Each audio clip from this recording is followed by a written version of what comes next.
വലിയ ഉയർച്ചയിൽ നിന്ന് താഴേക്ക് വീണപ്പോ നഷ്ടങ്ങൾ ഒരുപാടുണ്ടായി അല്ലേ? അതെ സ്വാമിജി.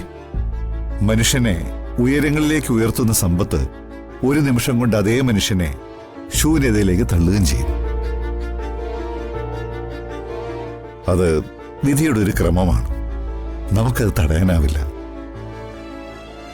എന്നാൽ കാലം തന്നെ അത് തിരിച്ചുകൊണ്ടുവരികയും ചെയ്യും. സ്വാമിജി, ഞാൻ എന്തായാലും സച്ചിയെ പരിചയപ്പെടാൻ കഴിഞ്ഞാൽ സന്തോഷം.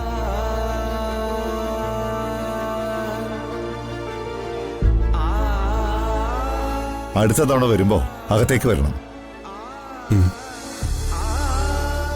സച്ചി, വനവാസം എന്നത് ഒരു ഇടവേള മാത്രമാ, അവസാനമല്ല. സ്ഥാനാരോഹണം വീണ്ടും നടക്കും. കാലം മൂടിവെച്ച സത്യത്തിന്റെ കഥ പൈങ്കിളി പാടാൻ തുടങ്ങുന്നതേ ഉള്ളൂ. ഇന്ന് തന്നെ ഡൗൺലോഡ് ചെയ്യൂ. കാണൂ നിങ്ങളുടെ ഫേവറേറ്റ് ഷോസ്.